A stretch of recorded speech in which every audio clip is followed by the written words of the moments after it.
Hello viewers, welcome to E test YouTube channel. Viewers, आज की इस वीडियो में एमरजेंसी मेडिकल टेक्नीशियन ईएमटी का पार्ट 14 डिस्कस करेंगे। इससे पहले ईएमटी एमरजेंसी मेडिकल टेक्नीशियन के 13 पार्ट्स 13 लेक्चर हम डिस्कस कर चुके हैं।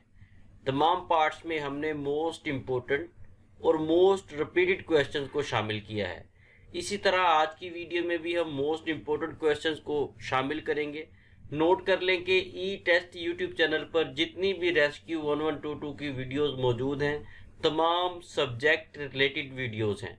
तमाम में to the point subject related questions को ही डिस्कस किया गया है, क्योंकि ई टेस्ट यूट्यूब चैनल के अलावा कोई भी ऐसा यूट्यूब चैनल नहीं है जहां पर रेस्क्यू 1122 से रिलेटेड डाटा मौजूद हो।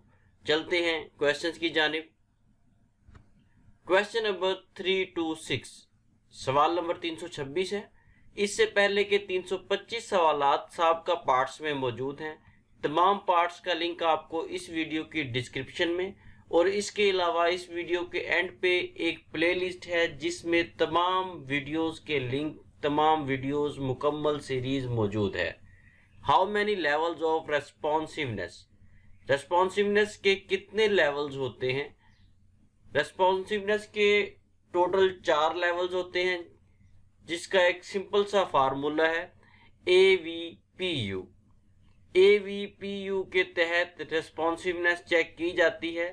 A for alert, V for verbal, P for painful, U for unresponsiveness. Question number 327, Important signs of body are called। जिस्म के जो अहम साइंस हैं, इंपॉर्टेंट साइंस हैं, उन्हें वाइटल साइंस कहा जाता है। वाइटल साइंस में 5 साइंस शामिल हैं, जिनमें respiration, pulse, skin, pupils and blood pressure. Viewers, ये वाइटल साइंस के बारे में बहुत से पेपर्स में पूछा गया है। ये वाइटल साइंस, ये जो 5 हैं, इन्हें याद रखिएगा।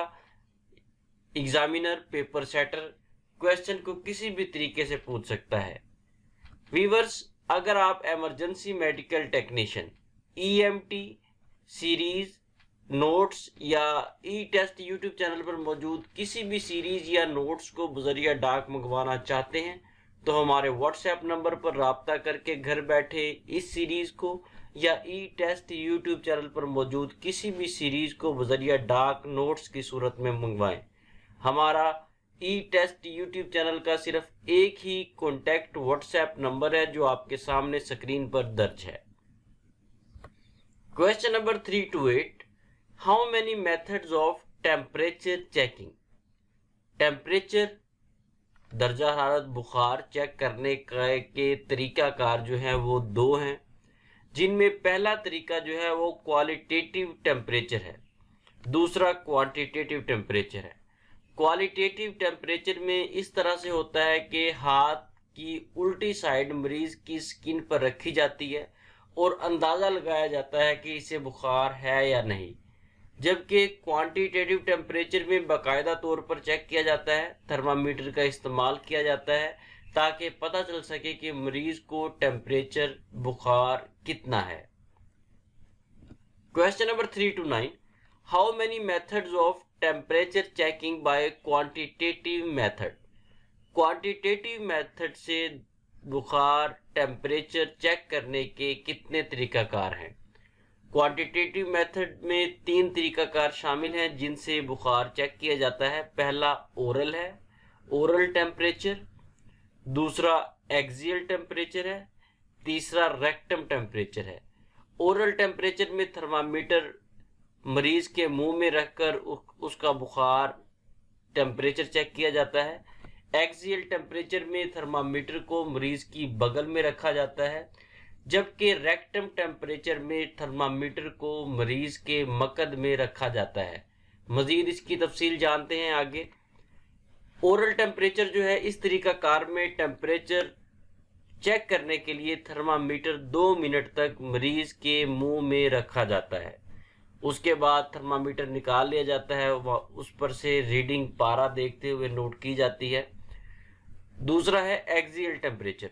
इस तरीकाकार में टेम्परेचर चेक करने के लिए थर्मामीटर 2 मिनट तक मरीज की बगल में रखा जाता है और जो रीडिंग आए उसमें एक जमा कर लिया जाता है।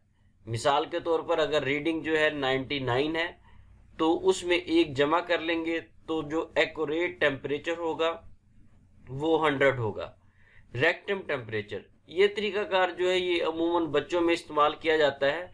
इस तरीकाकार में टेम्परेचर चेक करने के लिए थर्मामीटर को बच्चे के मकद में रखा जाता है और जो रीडिंग आए उसमें से एक नफी कर दिया जाता है। मिसाल के तौर पर अगर रीडिंग जो है वो 100 आई है तो 100 में से एक माइनस कर देंगे, 100 में से एक नफी कर देंगे, तो जो एक्चुअल टेम्परेचर होगा उस पेशेंट का वो 99 होगा।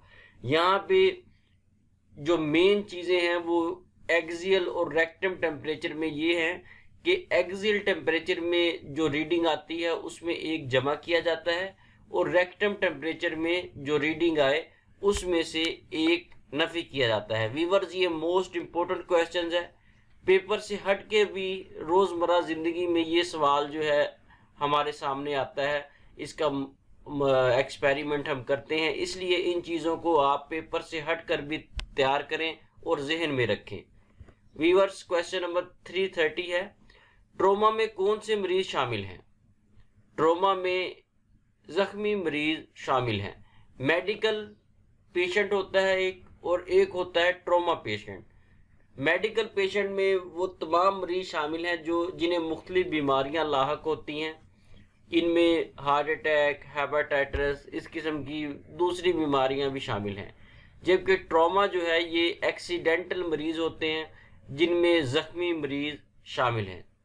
व्यूअर्स, मजीद आगे जाने से पहले आपसे रिक्वेस्ट है कि हमारी इस वीडियो को लाइक ज़रूर कर दें।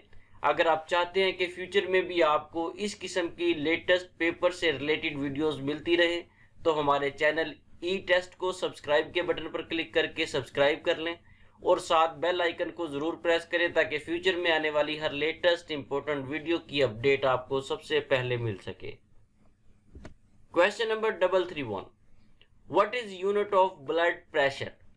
ब्लड प्रेशर या जिसे उर्दू में फशारे खून कहा जाता है, ब्लड प्रेशर का यूनिट mmHg है। व्यूअर्स, ब्लड प्रेशर जो है ये दिल का खून को नालियों में फेंकने की कुव्वत को कहा जाता है।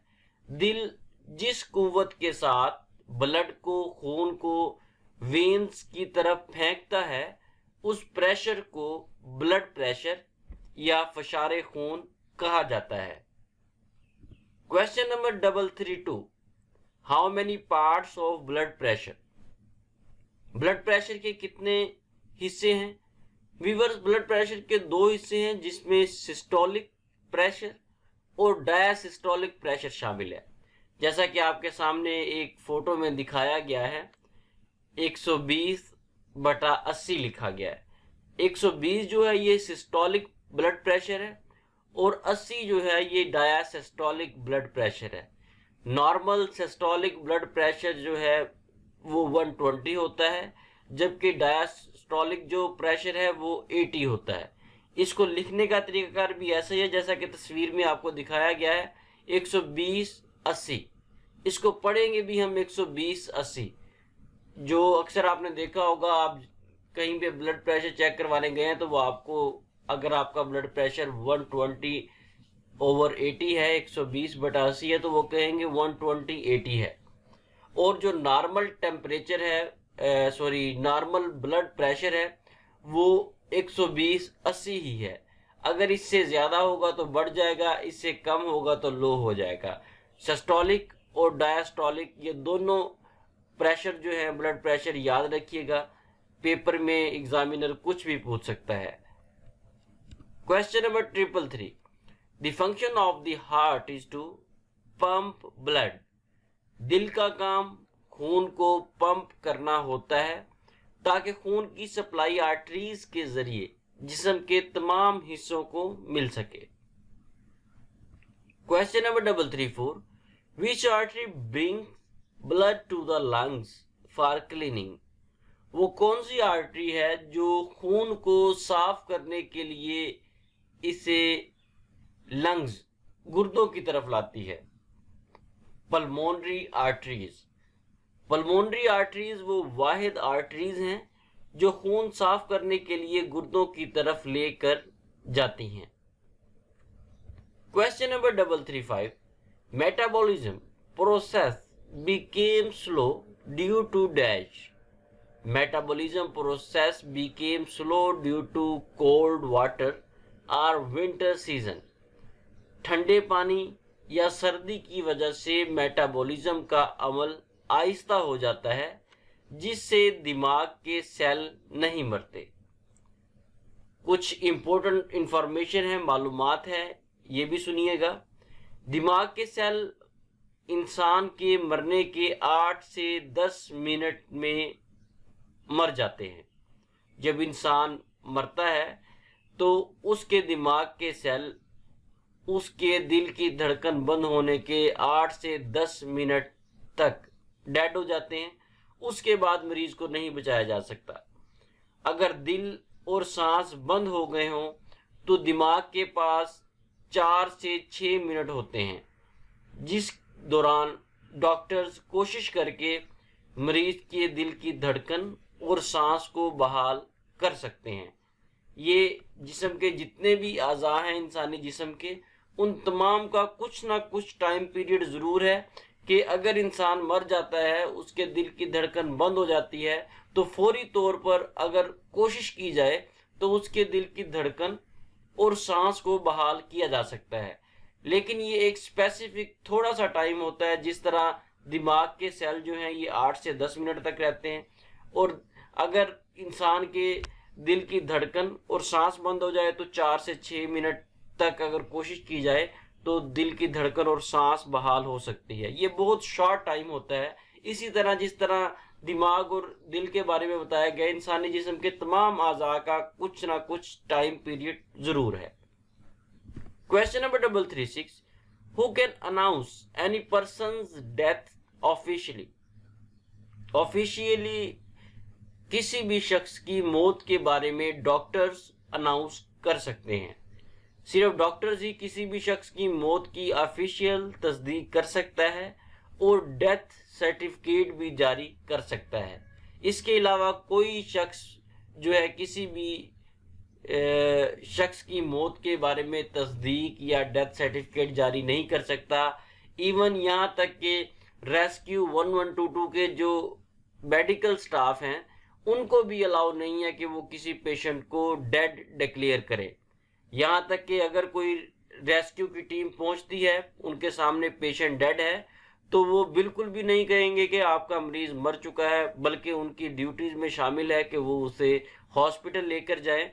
डॉक्टर्स डिक्लेयर करें कि पेशेंट जिंदा है या मर चुका है।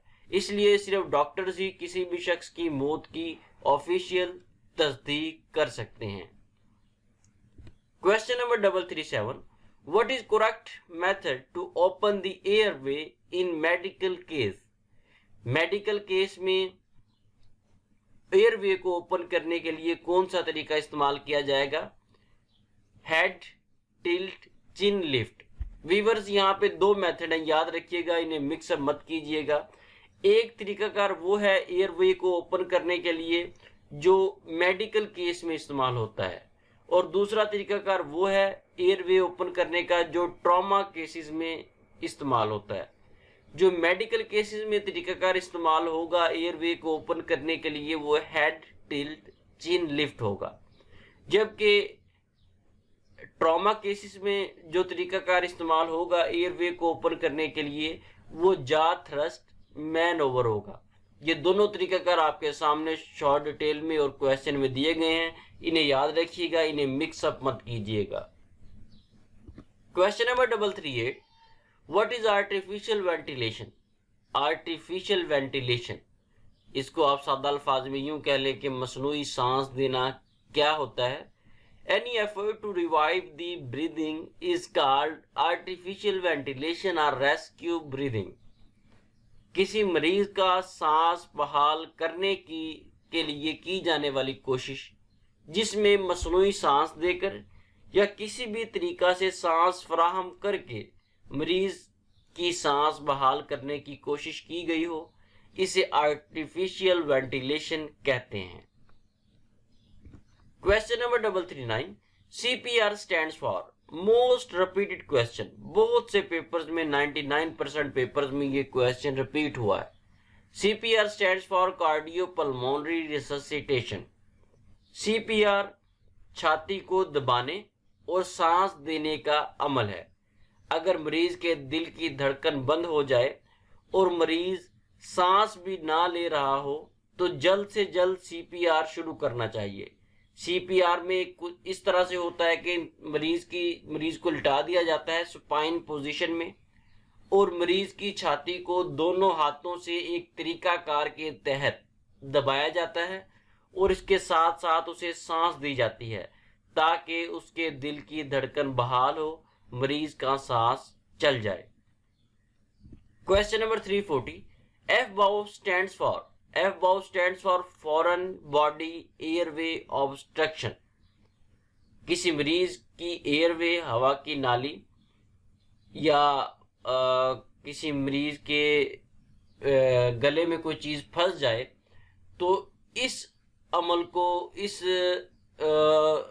चीज को निकालने के लिए जो तरीकाकार इस्तेमाल किया जाएगा वो FBOW कहलाएगा। ये लफ्ज, ये वर्ड जो है FBOW है, foreign body airway obstruction. Question number 341, what is colour coding of oxygen cylinder. Oxygen cylinder की कलर कोडिंग कैसी होती है? ऑक्सीजन सिलेंडर की colour coding black and white है। ऑक्सीजन सिलेंडर की बॉडी ब्लैक होती है जबकि उसका हैंडल और नोजल व्हाइट होती है। इसकी colour coding black and white है। ये जो colour coding black and white आपको बताई जा रही है ये एक इंटरनेशनल कलर कोडिंग है। ऑक्सीजन का सिलेंडर जो होता है ये मिक्स मटेरियल का बना होता है। Question number 342, BVM stands for bag value mask. Bag value mask ये वेंटिलेशन के लिए इस्तेमाल किया जाता है और ये वेंटिलेशन के लिए बेहतरीन डिवाइस है। Question number 343, blood is a tissue of body connective. खून जो है, ब्लड एक कनेक्टिव टिश्यू है। वीवर, जिसके अलावा ब्लड जो है ये एक ट्रांसपोर्टेड मीडियम के तौर पर भी इस्तेमाल होता है क्योंकि खून जब जिस्म के तमाम हिस्सों की तरफ जाता है तो ये ऑक्सीजन को अपने साथ लेके जाता है। ऑक्सीजन तमाम जिस्म के हिस्सों को सप्लाई करता है। Question number 344, blood consist of -% of water. खून जो है ये 93% पानी पर मुश्तमिल है।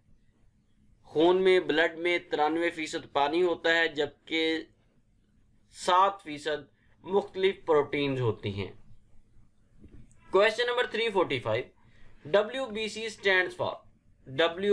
Stands for white blood cells.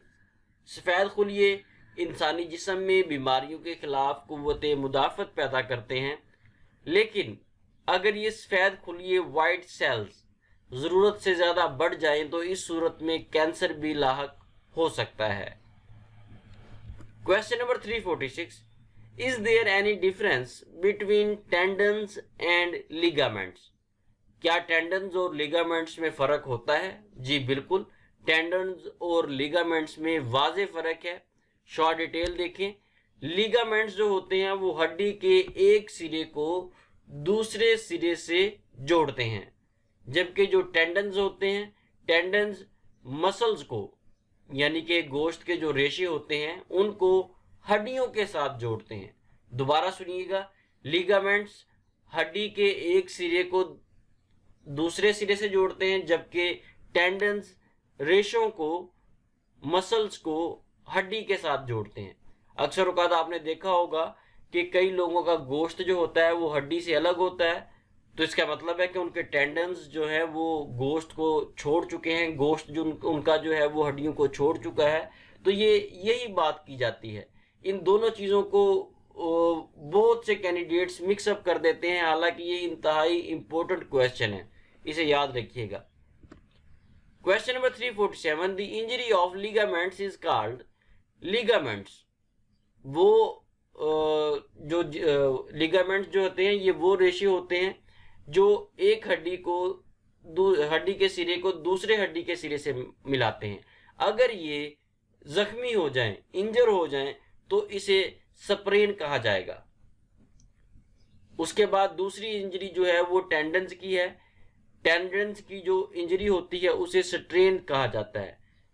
गोश्त के रेशे जो हड्डियों के साथ जुड़े होते हैं अगर वो जख्मी हो जाए, अक्सर औक़ात आपने देखा होगा किसी को कोई चोट लग जाए तो कहा जाता है कि गोश्त पर दबाव आ गया है। इसका मतलब है कि टेंडन्स इंजर हो गए हैं, तो इस सिचुएशन को स्ट्रेन कहा जाएगा। क्वेश्चन नंबर 348, हेड इंजरी की सूरत में आंखों के नीचे खून जमने का अमल डैश कहलाता है। अगर हेड इंजरी हो तो इस सूरत में आप देखेंगे कि मरीज की आंखों के नीचे खून जम गया है, तो इस सूरत को, इस सिचुएशन को रैकून आइज कहा जाएगा। रैकून ये बेसिकली एक बंदर की तरह का जानवर होता है। इसकी आंखों के नीचे भी निशानात होते हैं, जैसा कि आपके सामने स्क्रीन पर नजर आ रहा है। ये टर्म जो मेडिकल टर्म रैकून आइज इस्तेमाल की गई है, ये इसी जानवर की मुनासबत से इस्तेमाल की गई है, क्योंकि इसकी आंखों के गिर्द भी निचली साइड पे निशान होते हैं, और जो हेड इंजरी का मरीज होता है उसकी आंखों के नीचे भी खून जमने की वजह से जो निशानात नजर आते हैं उसे रैकून आइज कहा जाएगा।